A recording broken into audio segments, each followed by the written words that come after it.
ಆತ್ಮೀಯ ಬಂಧುಗಳೇ, ಮಹಾಭಾರತ ವಿರಾಟ ಪರ್ವ, ಇದರಿಂದ ದುರ್ಯೋಧನನ ಪರಾಜಯ, ಕೌರವ ಸೇನೆ ಮೋಹಿತರಾಗೋದು ಮತ್ತೆ ಕುರುದೇಶಕ್ಕೆ ಹಿಂದಿರುಗೋದು, ಈ ವಿಷಯದ ಬಗ್ಗೆ ನಾವು ತಿಳ್ಕೊಳ್ತಾ ಇದ್ವಿ. ಹೋದ ಭಾಗದಲ್ಲಿ ಅರ್ಜುನ ದುರ್ಯೋಧನನ ನಡುವೆ ಯುದ್ಧ ನಡೆಯುತ್ತೆ. ಆಮೇಲೆ ಅವನಿಗೆ ಗಾಯಗಳಾಗಿ ಅವನು ಹಿಂದಿರುಗ್ತಾ ಇದ್ದಾಗ ಅರ್ಜುನ ಅವನನ್ನು ಕರೀತಾನೆ. ಆಗ ಅವನು ಮತ್ತೆ ವಾಪಸ್ ಬರಬೇಕಾದ್ರೆ 4 ಕಡೆಗಳಿಂದ ಕರ್ಣ ಮತ್ತು ದ್ರೋಣ, ಭೀಷ್ಮಾಚಾರ್ಯರು, ಕೃಪಾಚಾರ್ಯರು ಇವರೆಲ್ಲರೂ ಕೂಡ ಅರ್ಜುನನ ಮೇಲೆ ಮುತ್ತಿಗೆ ಹಾಕ್ತಾರೆ. ಆಗ ಅವನು ಸಂಮೋಹಿನಿ ಒಂದು ಅಸ್ತ್ರವನ್ನು ಬಿಡ್ತಾನೆ. ಎಲ್ಲರೂ ಮೂರ್ಛಿತರಾಗೋಗಿರ್ತಾರೆ. ಆಗ ಅರ್ಜುನ ಉತ್ತರ ಇರ್ತಾಳಲ್ಲ, ಅವಳು ಹೇಳಿದಂಥ ಮಾತು ಇವನಿಗೆ ನೆನಪಾಗಿ ಉತ್ತರನಿಗೆ ಹೇಳ್ತಾನೆ, ನೀನು ಹೋಗಿ ಅವರೆಲ್ಲ ಮೂರ್ಛೆಯಿಂದ ಎದ್ದೋಳೋಷ್ಟರಲ್ಲಿ ನೀನು ಹೋಗಿ ಕೆಲವೊಬ್ಬರ ಬಟ್ಟೆಗಳನ್ನು ತಗೊಂಡು ಬಾ ಅಂತ ಹೇಳ್ತಾನೆ. ಆದರೆ ಭೀಷ್ಮರು ಮಾತ್ರ ಮೂರ್ಛೆ ಹೋಗಿರೋದಿಲ್ಲ, ಯಾಕಂದರೆ ಅವರಿಗೆ ಈ ಅಸ್ತ್ರವನ್ನು ಹೇಗೆ ನಿವಾರಣೆ ಮಾಡೋದು ಅಂತ ಗೊತ್ತಿದೆ. ಅದಕ್ಕೆ ನೀನು ಹುಷಾರಾಗಿ ಅವ್ರಿಗೆ ಕಾಣಿಸದೇ ಇರೋ ಥರ ನೀನು ಹೋಗಿ ತಗೊಂಡು ಬರಬೇಕು ಅಂತ ಹೇಳ್ತಾನೆ. ಈಗ ಮುಂದುವರೆದೇನಾಗುತ್ತೆ ಅಂತ ನೋಡೋಣ. ಅರ್ಜುನ ಈ ರೀತಿ ಹೇಳಿದ ಮೇಲೆ ವಿರಾಟ ಕುಮಾರ ಉತ್ತರ ಕುದುರೆಯ ಲಗಾಮನ್ನ ಬಿಟ್ಟು ರಥದಿಂದ ಎಗರುತ್ತಾನೆ. ಮತ್ತೆ ಮಹಾರಥಿಗಳ ವಸ್ತ್ರಗಳನ್ನು ತಗೊಂಡು ಮತ್ತೆ ಅವನು ಶೀಘ್ರವಾಗಿ ಅದರ ಮೇಲೆ ಬಂದು ಕೂತ್ಕೊಳ್ತಾನೆ. ಆಮೇಲೆ ಅವನು ರಥವನ್ನು ಓಡಿಸ್ತಾ ಅರ್ಜುನನನ್ನ ಯುದ್ಧದ ಗುಂಪಿನಿಂದ ಹೊರಗಡೆ ಕರ್ಕೊಂಡು ಹೋಗ್ತಾನೆ. ಈ ರೀತಿ ಅರ್ಜುನ ಹೋಗ್ತಾ ಇರೋದನ್ನ ನೋಡಿ ಭೀಷ್ಮರು ಏನು ಮಾಡ್ತಾರೆ, ಅವನನ್ನ ಬಾಣಗಳಿಂದ ಹೊಡೆಯೋದಕ್ಕೆ ಶುರು ಮಾಡ್ತಾನೆ. ಆಗ ಅರ್ಜುನ ಕೂಡ ಅವರ ಕುದುರೆಗಳನ್ನು ಹೊಡೆದು ಅವ್ರಿಗೂ ಕೂಡ 10 ಬಾಣಗಳಿಂದ ಹೊಡಿತಾನೆ. ಆಮೇಲೆ ಸಾರಥಿಯ ಪ್ರಾಣವನ್ನು ಅವನು ತಗೋತಾನೆ, ಅಂದರೆ ಆ ಸಾರಥಿಯನ್ನು ಕೂಡ ಕೊಂದು ಬಿಡ್ತಾನೆ. ಆಮೇಲೆ ಅವರನ್ನು ಯುದ್ಧ ಭೂಮಿಯಲ್ಲೇ ಬಿಟ್ಟು ಅವನು ರಥಿಗಳ ಸಮೂಹದಿಂದ ಹೊರಗಡೆ ಬರ್ತಾನೆ. ಆ ಸಮಯದಲ್ಲಿ ಮೋಡಗಳಿಂದ ಪ್ರಕಟವಾದಂತಹ ಸೂರ್ಯ ಹೇಗೆ ಕಾಣಿಸುತ್ತೋ ಹಾಗೆ ಅವನ ಶೋಭೆ ಇತ್ತು. ಅಂದರೆ ಅವನು ಅಲ್ಲಿಂದ ಬರೋದು ಹೇಗಿತ್ತು ಅಂತಂದರೆ ಅವೆಲ್ಲ ಮೋಡಗಳ ಥರ ಅವರೆಲ್ಲ ಇವನನ್ನು ಸುತ್ತುವರ್ಕೊಂಡ್ಬಿಟ್ಟಿರ್ತಾರೆ. ಆದ್ದರಿಂದ ಹೇಗೋ ಅವನು ಅಲ್ಲಿಂದ ಹೊರಗಡೆ ಬರ್ತಾನಲ್ವಾ, ಅದು ಮೋಡದಿಂದ ಹೊರಗಡೆ ಬಂದ ಸೂರ್ಯನ ಹಾಗೆ ಕಾಣಿಸ್ತಾ ಇತ್ತು. ಅಂದರೆ ಅಷ್ಟು ಶೋಭೆಯಾಗಿತ್ತು. ಈಗ ಮೋಡದಲ್ಲಿ ಮುಸುಕೊಂಡಿದ್ದಾಗ ಒಂಥರ ಮಂಕಾಗಿರತ್ತೆ, ಅದೇ ಸೂರ್ಯ ಮೋಡದಿಂದ ಹೊರಗಡೆ ಬಂದಾಗ ನೋಡಿ ಎಷ್ಟು ಬೆಳಕು, ಎಷ್ಟು ಪ್ರಕಾಶಮಾನವಾಗಿರುತ್ತೆ. ಆ ರೀತಿ ಅವನ ಶೋಭೆ ಇತ್ತು ಅಂತ ಹೇಳ್ತಾ ಇದ್ದಾರೆ.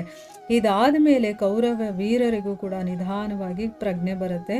ದುರ್ಯೋಧನ ಅರ್ಜುನ ಯುದ್ಧದ ಆಕ್ರಮಣದಿಂದ ಹೊರಗಡೆ ಒಬ್ಬನೇ ನಿಂತಿರೋದನ್ನ ನೋಡಿ, ಅಂದರೆ 4 ಕಡೆಯಿಂದ ಅವರು ಮುತ್ತಿಗೆ ಹಾಕಿರ್ತಾರಲ್ಲ, ಅದರಿಂದ ಇವನು ಹೊರಗಡೆ ಬಂದಿರೋದನ್ನ ನೋಡ್ತಾನೆ. ಆಗ ಅವನು ಭೀಷ್ಮರಿಗೆ ಗಾಬರಿಯಿಂದ ಹೇಳ್ತಾನೆ, ಪಿತಾಮಹರೇ, ಇವನು ನಿಮ್ಮ ಕೈಯಿಂದ ಹೇಗೆ ತಪ್ಪಿಸ್ಕೊಂಡ? ಈಗಲೇ ಇವನ ತಲೆ ಕತ್ತರಿಸಿ, ಇದರಿಂದ ಅವನು ತಪ್ಪಿಸ್ಕೊಳ್ಳೋದಕ್ಕೆ ಆಗೋದೇ ಇಲ್ಲ ಅಂತ ಹೇಳ್ತಾರೆ. ಆಗ ಭೀಷ್ಮರು ನಗುತ್ತಾ ಹೇಳ್ತಾರೆ, ಕುರುರಾಜನೇ, ಯಾವಾಗ ನೀನು ನಿನ್ನ ವಿಚಿತ್ರ ಧನಸ್ಸು ಮತ್ತು ಬಾಣಗಳನ್ನು ತ್ಯಾಗ ಮಾಡಿ ಇಲ್ಲಿ ಪ್ರಜ್ಞೆ ತಪ್ಪಿ ಬಿದ್ದಿದ್ಯೋ, ಆ ಒಂದು ಸಮಯದಲ್ಲಿ ನಿನ್ನ ಬುದ್ಧಿ ಎಲ್ಲಿತ್ತು, ಪರಾಕ್ರಮ ಎಲ್ಲಿ ಹೋಗಿತ್ತು? ಪ್ರಜ್ಞೆ ತಪ್ಪಿ ಬಿದ್ದಿದ್ಯಲ್ಲ, ಆಗ ಮಾತ್ರ ನಿನ್ನ ಪರಾಕ್ರಮ ತೋರಿಸೋದಕ್ಕಾಗ್ಲಿಲ್ವಾ? ಅರ್ಜುನ ಯಾವತ್ತೂ ನಿರ್ದಯತೆಯ ವ್ಯವಹಾರ ಮಾಡೋದಿಲ್ಲ, ಅವನಿಗೆ ದಯೆ ಅನ್ನೋದಿದೆ. ಅವನ ಮನಸ್ಸು ಯಾವತ್ತೂ ಕೂಡ ಪಾಪಾಚಾರದಲ್ಲಿ ಪ್ರವೃತ್ತವಾಗೋದಿಲ್ಲ. ಅವನು ತ್ರಿಲೋಕದ ರಾಜ್ಯಕ್ಕೋಸ್ಕರ ತನ್ನ ಧರ್ಮವನ್ನು ಬಿಡೋದಿಲ್ಲ.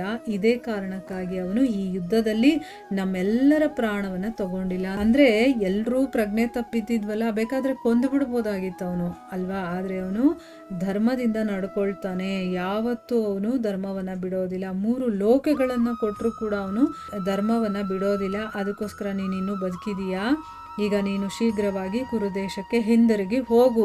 ಅರ್ಜುನ ಕೂಡ ಗೋವುಗಳನ್ನು ಗೆದ್ದಿದ್ದಾನೆ, ಅವನು ವಾಪಸ್ ಹೋಗ್ತಾನೆ. ಈಗೇನಾದರೂ ನೀನು ಮೋಹಕ್ಕೆ ವಶನಾಗಿ ನಿನ್ನ ಸ್ವಾರ್ಥ ಏನಿದೆಯೋ ಅದನ್ನು ಕೂಡ ನೀನು ನಾಶ ಮಾಡ್ಕೋಬೇಡ. ಹೇಗೋ ನೀನು ಬದುಕುಳಿತಿದ್ಯಾ, ಅದನ್ನು ತಪ್ಪಿಸ್ಕೋಬೇಡ.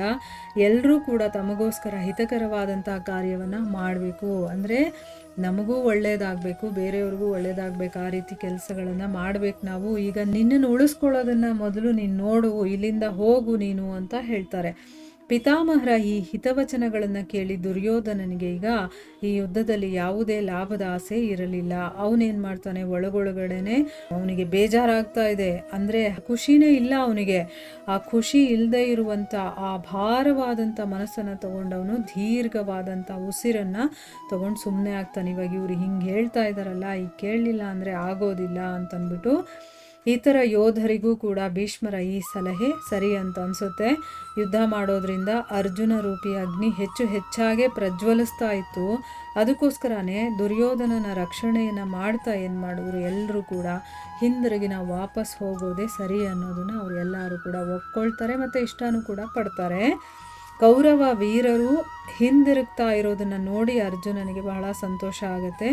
ಅವನು ತನ್ನ ಪಿತಾಮಹರಾದಂತಹ ಭೀಷ್ಮ ಮತ್ತು ಆಚಾರ್ಯ ದ್ರೋಣರ ಚರಣಗಳಿಗೆ ತಲೆಬಾಗಿ ನಮಸ್ಕಾರ ಮಾಡ್ತಾನೆ. ಮತ್ತು ಅಶ್ವತ್ಥಾಮ, ಕೃಪಾಚಾರ್ಯ ಮತ್ತು ಇನ್ನು ಬೇಕಾದಷ್ಟು ಮಾನ್ಯರಾದಂತಹ ಕುರು ವಂಶಿಗಳಿದಾರಲ್ಲ, ಅವರಿಗೆ ಬಾಣಗಳಿಂದ ವಿಚಿತ್ರ ರೀತಿಯಲ್ಲಿ ನಮಸ್ಕರಿಸ್ತಾನೆ. ಯಾಕಂದರೆ ಅವ್ರಿಗೆ ಗೊತ್ತಾಗುತ್ತೆ ನಮಗೆ ಇವನು ನಮಸ್ಕಾರ ಮಾಡ್ತಾ ಇದ್ದಾನೆ ಅಂತಂದ್ಬಿಟ್ಟು. ಆಮೇಲೆ ಒಂದು ಬಾಣವನ್ನು ಬಿಟ್ಟು ದುರ್ಯೋಧನನ ರತ್ನಜಟಿತವಾದಂತಹ ಮುಕುಟ ಇರುತ್ತಲ್ಲ, ಕಿರೀಟ, ಅದನ್ನು ಕತ್ತರಿಸ್ತಾನೆ.